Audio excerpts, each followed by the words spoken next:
Welcome to the Boardroom. I'm Roz Goldonwede, and today we have a guest I greatly admire. We have Jemele Hill here. What's up, Jemele? How you doing? Wow, you said greatly admire. I was like, You know that, and you've always been someone who has been there with encouragement, support, and for a number of young women in the business as well. So I definitely mean that.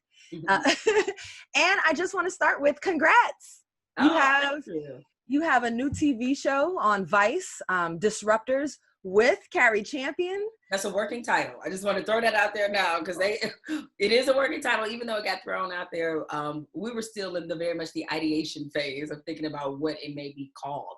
So people might see a new title by the time it actually airs. But yes, we do. You got the bulk of that right. Okay. TV show. Okay, so like what could a title be then? Give us a preview of what y'all are bringing. Give it away, because then if somebody take it, I'm gonna be mad. And so, but it's something else that let's just say is familiar in the lexicon of what we do. Got it.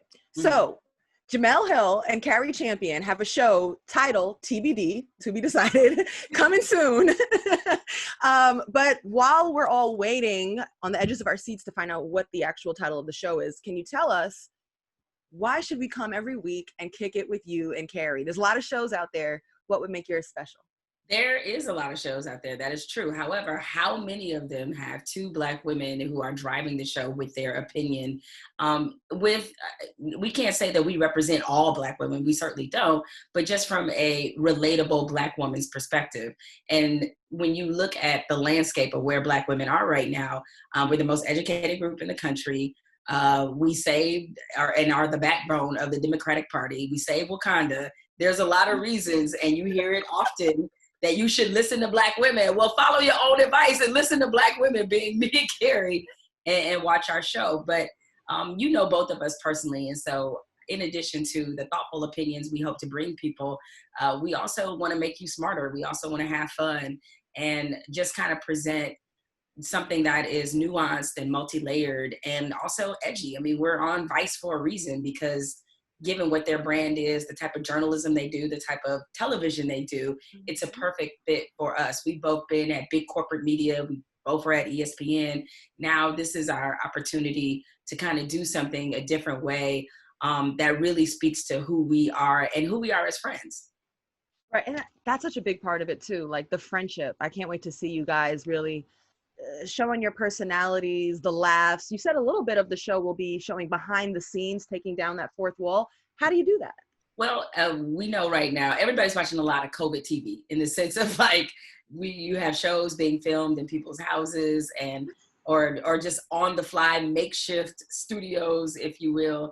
And we want to probably bring that down a little bit, and so people can kind of see a little bit how the sausage is made, so to speak. So people will get an inside view as to not just what we think, but how we live our lives. And I think they'll appreciate that part as well.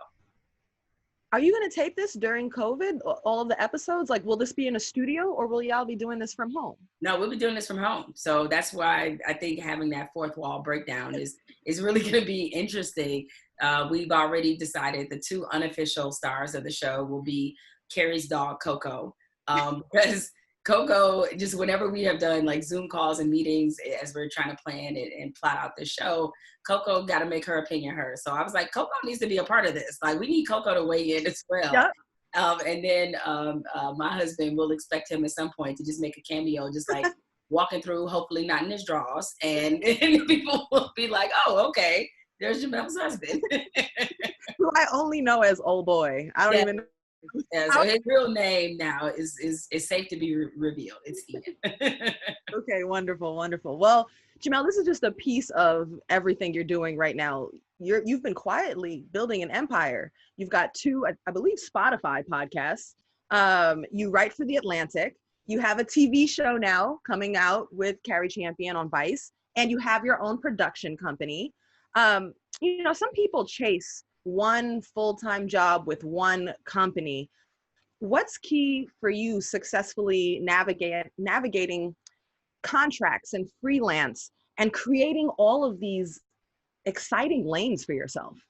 So I think now what I'm doing is probably where a lot of people in my profession are headed.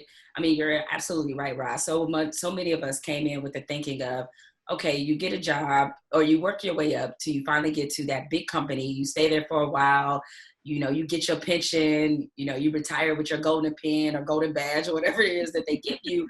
And then that's just kind of the way that your career goes. Media is changing every 5 seconds, if not shorter than that.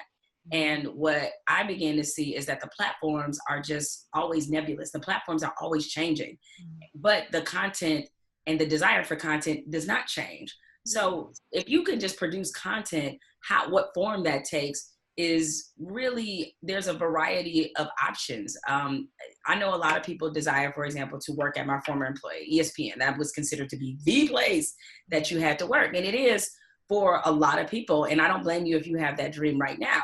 But once I was kind of over that part of it, just looking around, I saw all these unique ways that I could make money and still do what it is that I do best, which is to create content. Yes, I'm a journalist, but generally I'm creating content. So why limit myself to just working for one place or doing one thing under one umbrella? It's much easier, frankly, much more freeing, and you have much more autonomy if you work for a lot of different spaces. So The Atlantic is a publication that I've admired for a long time. I mean, that's where I first discovered who Ta-Nehisi Coates was, because he wrote for The Atlantic and wrote one of the best articles I think I've ever read, top 5, at least, and it's not 5. And that's the case for reparations if you haven't read it. And so that was where I wanted my writing home to be. And then when it came to podcasting, I knew I wanted to do something that involved me interviewing people, talking to people, having interesting conversations. And I had a podcast at ESPN with my former co-host, Michael Smith. And so that was just another place to take what I considered to be something that I was, quite good at, which is interviewing. So then once we get past that part, storytelling is always something that I love too. So me and my best friend from college, Kelly, we started a production company where we can tell stories about Black life and specifically about Black women. And so now we have 2 television shows in development, one with Gabrielle Union. So then, you just sort of wind up piecemealing your different talents out to different places. It's kind of just, if you want to use a NBA example, LeBron kind of broke the mold with playing for one team your whole career, and players today, period. But he was the one that I think engineered and opened up the idea that, it's okay to move around. And I think a lot of guys felt like they had to spend their career in maybe 1 or 2 places. They didn't see themselves, and this is going to have a negative connotation, but I mean it positively. They didn't see themselves as guns for hire. LeBron has basically been like, I'm going to pick the franchise. I'm going to, essentially be the ad hoc general manager. I'm going to chart my own path, and I'm going to spread out my talents. And that's what I'm going to do. It's basically the same model, and so that's why I find this part of my career to be, really exciting and rewarding. I made the transition of working for people to now working with people. And that's the transition I think we all want to make. Do you think your voice is the loudest right now it's ever been? I don't think it's any question that it is. Some of it has to do with the fact that I was able to build obviously a significant following and profile when I was at ESPN. It's what being on TV every day affords you the opportunity to do. But once, all the controversy happened with the tweets, and that took me into different spaces. Now I find myself able to roam and play in more areas. Now, these are always areas that I felt pretty versed on and comfortable in, talking about politics, social issues, those kind of things, because sports always gives you some entry point to do those things. But now it feels like I'm more welcomed in those spaces because of past life experience and some of the things that I've written. And so it's allowed me to be more versatile in the skills that I exhibit. One of the things you pointed out, I think about all the time as I'm trying to build my career. And I'm sure many others have. Well, it's a very exciting time for content creators because there's so many different platforms that you can exist on, whether it is Hulu, Netflix, Vice, Showtime. I mean, the list goes on. So what advice would you have for somebody who wants to pitch an idea? Well, I mean, some of it depends on where you want to pitch it to. So you can kind of tailor your pitch to whoever it is that you're trying to get an audience with. of course, it always helps to have, a fairy godmother or godfather, somebody who can walk you into that room that you need to be in, and so that your pitch can be taken, very seriously. Now, obviously, one of the leg ups that I had was the fact that people knew my name before I started a production company. So that allowed me the opportunity to get into some rooms. That being said, me and my co-partner Kelly, we get pitch things all the time from people who, I guess if you want to say, are relatively unknown, people on the come up, people who are trying to really establish themselves, or they have a few things under their belt, but they're looking for that next big step. And the pitches that I tend to listen to are one, not just on top of being good ideas and thoughtful, but it's how they're presented. We get some really fascinating looking decks that tell whatever is their idea. And a deck, by the way, is just, let's say you have a TV show. They say you put together a deck. A deck explains what's the point of this show, who are the characters, what's this show about, and maybe you even give kind of a episodic breakdown of what it is. I either get a deck or sometimes even get, a Bible, even get a Bible. And those who are looking to maybe get into pitching television shows, or even if they're unscripted shows, you can just literally Google certain Bibles for TV shows that are established, and you can read them online. Like one of the best Bibles I read was the Bible for the series The Wire. And that was as comprehensive as you can possibly imagine, and broke down every character, the texture of Baltimore. It really gave you a very robust picture about what you were about to get. And so that's what people that I find when they pitch to me, what kind of catches my interest is how well they've thought out this idea, how they fleshed it out visually, how they've made it appealing. And even we've taken that into things that we pitch. Like we have a show right now that we want to pitch about athletes in love. It's true. About athletes in love.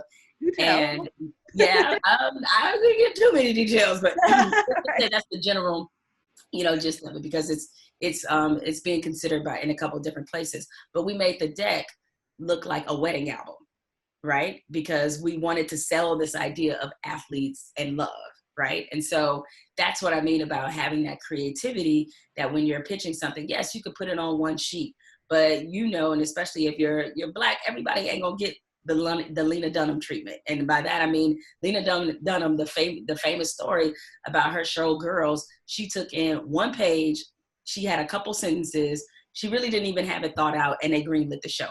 That ain't happening for us. You gotta have it's a true story. Look it up. That is not happening for us. And so therefore, you really want to have something solid, something that you've thought about, because you're going to get asked questions about where you're taking a certain character or how you see this series playing out. And be prepared to answer those questions. So preparedness, thoroughness, creativity, and certainly having a deck that looks, that plays off whatever is the idea that you have, that kind of really reinforces visually what you're trying to sell. Amazing. Thank you for that. Mm-hmm. Let's get back to you as the creator, you as the journalist, you as the personality. At what point in your career did you feel like you found your voice? It was an evolution. I mean, it wasn't one moment. I mean, I started writing columns when I was 28 years old. I was at the Orlando Sentinel, and I was the third columnist on staff. And by third, that means that, usually in most newspapers, you have a number one columnist who likely probably writes the most days, the face of kind of that section, or the face of the sports section in my case. And then most newspapers rather, they only usually carry two columnists. It was during a time where a lot of people were reading newspapers, so the Orlando Sentinel had three, and I was the third one. And I wrote on Sundays and Tuesdays. Those were my days.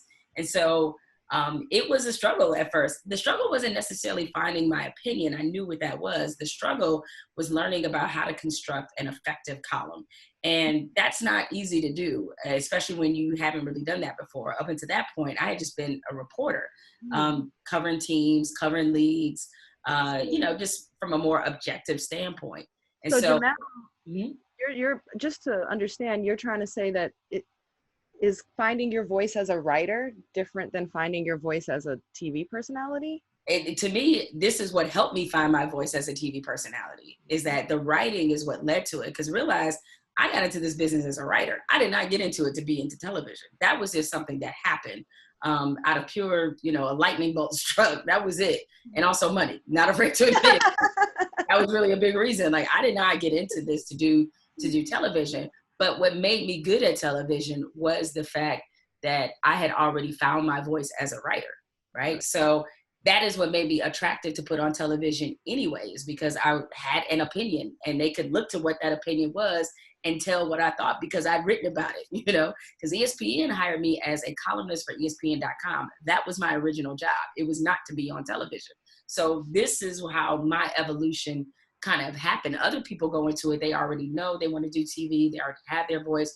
It was a process. And I think for most of us, it probably is. So when I found my voice starting from those early days as a columnist in Orlando, and then later as a columnist at ESPN, by the time I got to TV, I was very comfortable expressing my opinion. And because I never saw TV as my ultimate destination or as part of my journey, it's amazing how ignorance can be bliss and can be helpful in some case. I didn't take myself very seriously in terms of doing television. So I would just come on there and I'm like, I'm just kicking it. I'm just doing whatever because it didn't really mean anything to me. It was just like, it's just TV. It's not like I'm saving babies from burning buildings. Like, who cares, right?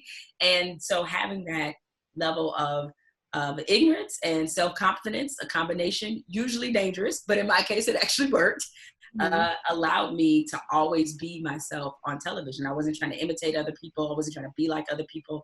I was just me from the beginning. And that level of authenticity is how I kind of started to find my voice. I mean, part of it too is that on the writing side, you have to have confidence in what you're saying. I mean, you're somebody who played basketball, situations, teams, strategy. So that allows you, whenever you speak about, basketball, I'm sure many other things, but just using this as an example, that's why you speak with such confidence about it, is because you have the experience.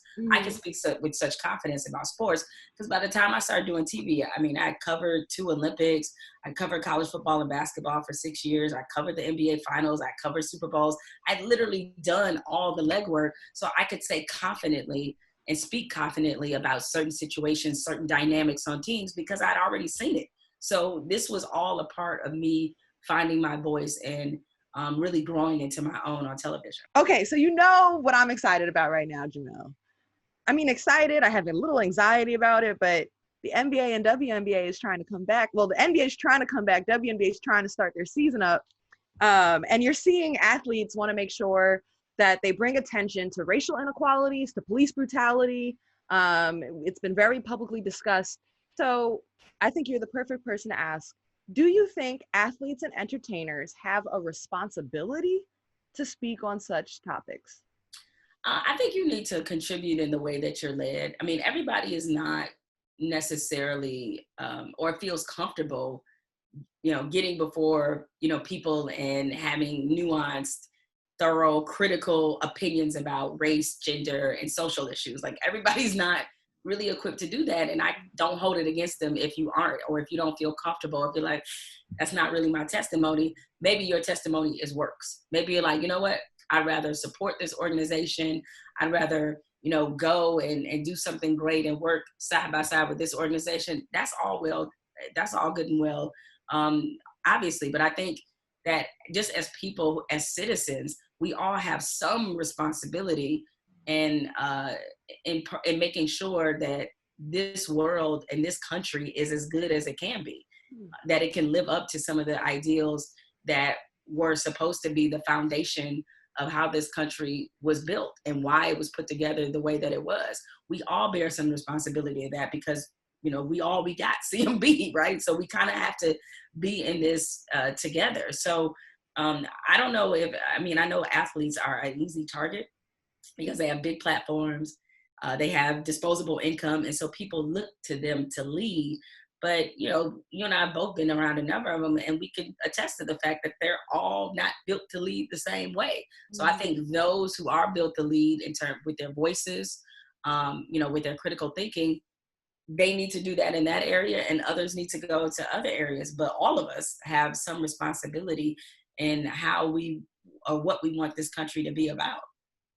Focusing in on that NBA season, what would you need to see from the NBA in Orlando for you to deem it a success? So this is really tough. And, I get it. I get what's at stake. You got a lot of money at stake. You also have the league and, even fans who want some semblance of normalcy as we try to deal with the most abnormal, crazy thing most of us have ever dealt with in our lives. We're all clinging to something. And it seems very soothing that, to be able to sit down and watch an NBA game. It's like, whew, thank God, where has this been? So I get that psychologically, this means a lot. But there's just a really big part of me that knows that this is just not going to feel right. We're going to want it to feel right, but it's just not. I mean, as you mentioned, we have players right now who are testing positive already, and they haven't even started this bubble. And there's going to come a moment, I know it is, that when they're in this quote unquote bubble, somebody's going to test positive again. And I don't want us to really get used to seeing sports that way, to people, being in and out of the lineup or gone from the lineup for some undetermined amount of time because they've tested positive for COVID. And then just being in this panic about, okay, they've tested positive. Now, what does that mean for everybody else? Living with this pandemic is impossible. There is no good way to do it. The only way any of us are going to feel safe, secure, and totally healthy is if there's a vaccine. So we have one of two choices, and neither one of them are really good ones. We have two really bad choices. Now that I think about it, it's living with it and just being okay with athletes testing positive and sacrificing their health. And there's a total shutdown until we have an actual vaccine for COVID-19. If you had it your way, which one would you choose then? If I had it my way, yeah, I mean, because again, I know that there's a lot of livelihoods that are on the line, that this isn't just about the money that the NBA could make. This is about an entire economy that has been built off this sport that impacts you, me, players, front office personnel, administrators, everybody on down to people who work in these arenas, right? I don't know if I have it in me to say, oh no, we shouldn't come back. But if none of those factors, were at play, I would say that sports needs to be off the table until it's a vaccine. Because I just don't think, I think in a way it's probably far more debilitating to keep having these stops and starts, because you're going to have them. Continuing, if you think about just how this pandemic is spread and how one person that has it, that is positive, has the ability to affect and infect so many people, like that is impossible to govern. And I just hope that this doesn't lead to something really cataclysmic happening. I don't mean to sound like Debbie Downer, but the truth is kind of what it is. The experts, the public health experts are telling us these things for a reason. And I think if they had it their way, everything would be shut down until we got a firm handle on it. Like we keep trying to shut it down a little bit to our comfort and then try to come back. And, we keep doing that. That's why we can't fully get a handle on it, and why other countries are so much further ahead. It's like we're trying to make everybody happy when the real answer to all of this is something none of us want to face, which is probably an all-out shutdown. I appreciate your truth on that, because the conversation and topic is so difficult, and everything you described, I'm like, I feel that. Like, I feel it trickles down to everyone. If the league doesn't play, what does that mean for me as a broadcaster? What does it mean to the, everybody's affected and trickles down. And of course you're hopeful. But like you said, what's the worst thing that could happen? Something really bad. Well, yeah, no, it's something. We're living with this fantasy, and look, Rudy Gobert, Donovan Mitchell, they're okay. The other athletes that we've seen, or that we know that have tested positive, it appears they will be okay. But we don't know enough about this to just assume, oh, they're athletes, they'll be just fine, especially now that we're seeing reports about people wondering about some long-term effects. I mean, I don't know if it was Rudy Gobert or Donovan Mitchell. I feel like it was one of them that was talking about their sense of taste still not being there. It's right? Rudy. And the doctor said it could be a year before he really gets his taste back. That's what I'm saying. Like, could you imagine that? Not taste, not smell. Smell. That's what it was. You're right. It was a sense of smell. But can you imagine that? Not having a sense of smell? Like, that's not a good trade-off. You know what I'm saying? It's like, it's not. And so we're asking, like, as long as he can block some shots. Right. Which is how a lot of fans think. They're like, but can he smell that jump shot when it's coming? It's like, no. For the record, we're joking. That's not at all. Yes, we are. But it's like, no, but you're asking them to sacrifice that. Like, do you want to sacrifice your sense of smell? No, you don't. Okay. So that is what I mean about, man, I just really worry about the long-term effect of something that we're still finding information about in real time, and just purely from a selfish sports standpoint. And I really want to hear your thoughts about this. Is like, whoever wins this tournament or whatever, like, how are we gonna look at this champion? Like, for real. So I've actually done a bunch of interviews during this quarantine, and one that I always bring up is Pascal Siakam, because he won a championship last year with the Raptors. And I said, if you won back-to-back, would you look at this championship any different? And he was like, I think the challenge is even harder. It would be just as sweet of a championship, and I wouldn't look at it as anything less. And I felt that I believed that. I do think that this is a championship that is meaningful and valuable. However, I don't think, as you'll hear some analysts say, that they'll say people will look at being quarantined due to a positive COVID test the same way you would look at it as an injury during the playoffs. Right. I don't think this is the same as a high ankle sprain. And especially if it's a high profile player, if someone of the likes of LeBron James is out, or a superstar, Giannis, because of COVID, ain't nobody going to talk about those playoffs with the same level of respect. And it certainly won't be likened to an MCL sprain. No, it won't. I mean, I'm with you. It's like if somebody significant winds up missing time, it's like it's not the same thing, because to some degree, this isn't as quite as this is a preventable thing, but we're talking about an infectious disease versus versus that. I mean, the other thing I wonder too is, let's just say everybody, the major stars, stay relatively healthy. What if it's a team who wins it that nobody before this pandemic thought actually could win it, and they suddenly win, and you're like, do I really respect that they won it? Or as Pascal said, are you looking at it as they did something super challenging, right, given the circumstances? Well, we shall see. I mean, I'm definitely, I applaud the efforts. It's not easy what Adam Silver and that whole leadership squad and all of the people contributing, experts. It's not easy what they're trying to do, and much greater minds than I are putting together a plan. So we will be watching with the rest of the world. To round out the interview with you today, Jemele, which has been fascinating. It's funny to think, or not funny, it's crazy, it's mind-boggling to think that not only are we dealing with a pandemic, but obviously all of the racial and social unrest in America. There have been times where people criticized you for speaking out on racial injustice or inequalities, or bringing that to attention, people saying that you were looking for these things. And now we've literally got brands, public personalities, all screaming Black Lives Matter. How would you describe this turnaround, this cultural shift that we've seen happen around the way people are willing to talk about race in America?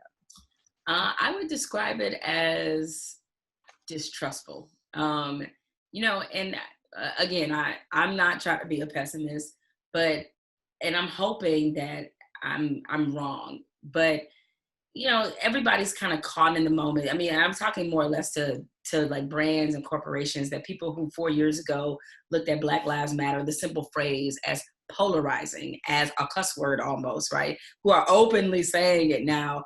That kind of 180 is hard to trust, because when public opinion has cooled, or when other things have our attention and this is not such a priority, will they still have that same energy? And that's what I'm checking for. Is like, you gonna keep that same energy when the sports are back? Roger Goodell, you still gonna be talking about you stand with the players? If all of them decide to take a knee during the national anthem whenever we see football games again, will you still have that same viewpoint and be able to produce that same support for them? And I guess, I don't know, none of their track records suggest that they should be trusted, to be frank, and so I just hope in this moment, while we do have this momentum, that we really seize it. We seize it to have some difficult conversations, to make some progress and take some steps that should have been made long ago, because there are definitely bright spots. I mean, I look at what happened in Mississippi with the Confederate emblem finally being taken off the state flag. That was a conversation that was created and engineered and pressured because of sports. When the SEC commissioner said that they were going to withhold championship events from Mississippi as long as that Confederate emblem was on that flag, how Mississippi feels about the SEC, and how they feel about sports. And even though that flag has stood for 126 years, this is what got them to change it. If we were not in this moment, it'd still be the same argument that has been in that state forever. So I just hope while the iron is hot, so to speak, that we're able to create a level of systemic change that could last for generations. My fear is just when this moment is over, that we don't lull ourselves into a sense of complacency. I mean, we've seen it in recent history. I think to a large degree, when President Barack Obama was in office, the term post-racial, people really believed it, that we were a post-racial society, that we figured it all out. And so during those 8 years, a lot of these issues, which were still percolating right beneath the surface, that people just weren't as energized about. They weren't it wasn't the same sense of urgency, because they could always say, oh yeah, we know there's police brutality, but we got a Black president. And so now that they don't have that fallback, and now that there are larger issues in our government, the sense of urgency is there. And I just hope we just keep the momentum. And while it is there, like, we really do what needs to be done in terms of making some hardcore progress that will hopefully, change the shape of American history. One group within this progress that I believe is also having their time in, I'll say a movement. I don't like moment, because I'm hoping it'll be longer than a moment. I'm staying hopeful. I don't know. But one group within that is Black women, and Black women, I'm going to be specific to Black women in media who have recently, I feel, been able to get more public support. And they've been able to publicly voice their frustrations, the abuse that they may have endured at their workplaces. You're seeing media places shaking up their leadership structure when complaints come out. You saw it at BSO. You saw it at OK Africa. You saw leadership changers at Bleacher Report. So what is the truth about the unique challenges that Black women in media face? Well, I mean, it's a number of challenges, and especially, I think, even more challenging if you're working in a Black media organization, BSO, and to add to that list, Essence. I mean, Essence, now there was an anonymous piece that dropped off that was published about some of the issues they're having at Essence, which I know everybody's like, Essence, aren't they for Black women? Yeah, but look at their leadership structure. They do have Black women in their leadership structure, but they also have, Black women, if you believe everything that was put out by other Black women who had worked there, they have Black women who are basically acting no differently than if, they were white men, so to speak, based on from a cultural dynamic. So I do think we are feeling a little bit more supported. The problem is that, especially when it comes to us having to speak to experiences that we've had within our own community, experiencing misogyny, be it any kind of physical violation, sexual harassment, because this is often at the hands of other people who look like us. We have often been branded traitors, trying to bring a Black man down, all that other nonsense that we have to hear. And so what happens is the racial protectionism that happens in our own community winds up being what keeps us silent. And that's where we as a community really need to do a much better job. We need to become, much more capable of having that community, or having that intra-community discussion about how we have used racial solidarity to pressure Black women into silence.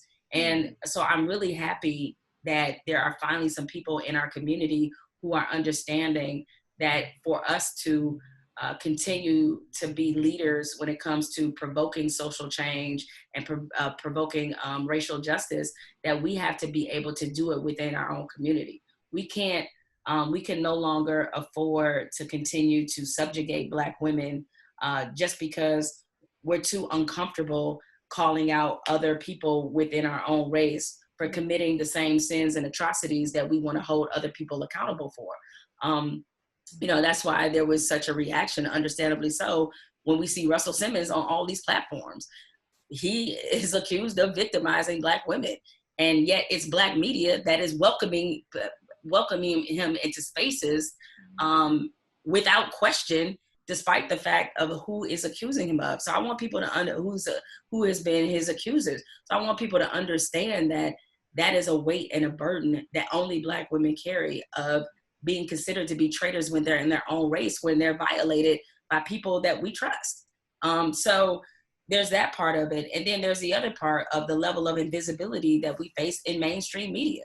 And, you know, that invisibility comes from the fact, and you know this, I know all too well, is that we are not often part of the team picture. We are not what executives imagine when they think about who is sideline reporting, who is hosting television shows, who are in situations or positions where they can drive shows with their opinion. It's not Black women. And so we have to fight that much harder to be seen. And as we fight harder to be seen, we then have to worry about being perceived as being difficult or being too demanding or being divas. And we're just trying to get the same level of respect that all of our other colleagues seem to be able to command without being labeled.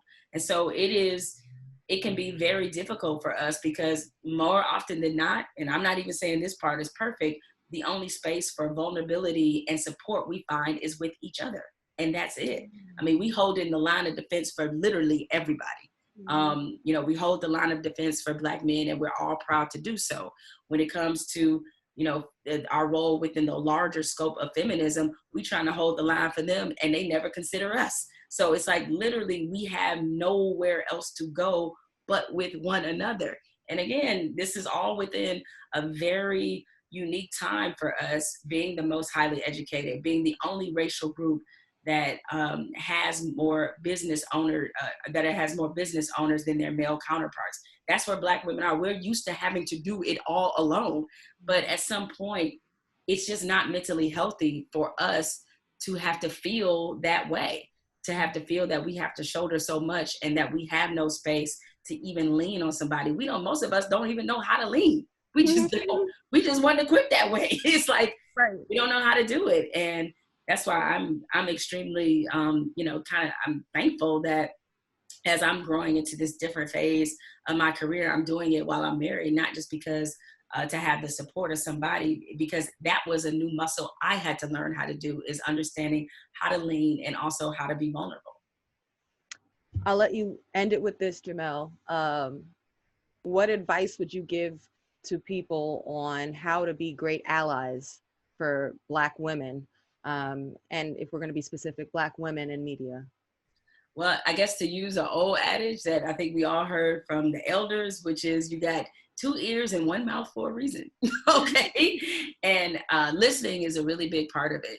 Listening without invalidating, and understand that you have to give respect to everybody's personal experience. While all of our experiences have been different, there is a relatability. There are some threads there, and you have to understand what those threads are without getting defensive and without feeling as if you're under attack.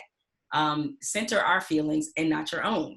And that's also, I think, very key as we have this discussion about what true allyship means.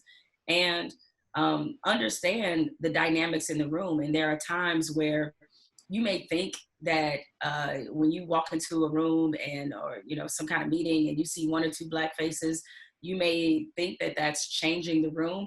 It's not changing the room unless their voices can actually be heard. You want Black voices, not just Black faces. And so those voices that you have that are either on your teams, in your boardrooms, you need to empower them to feel like, so that they feel that they can speak freely. And when things happen, you need to check other white people, all right, about them on our behalf, because we don't always have the power or the leverage to do that. So, because I've heard so many stories since we've been having these, conversations about where, white friends of mine or just white people that I just know on kind of just an associative level, who have told me that they have been in the room when things that are racist have happened and they haven't said anything because they've been looking to the Black people to say something out and they didn't say anything. And I was like, did you ever think about the reason why those Black people didn't say something?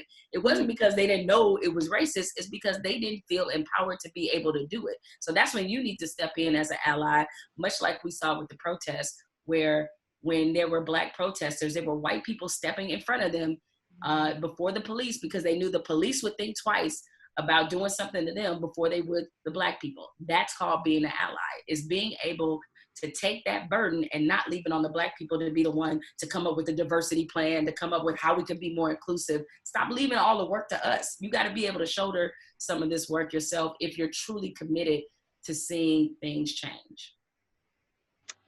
Jemele Hill, thank you so much for joining us on the Boardroom. It's always a pleasure to pick your brain and to see you.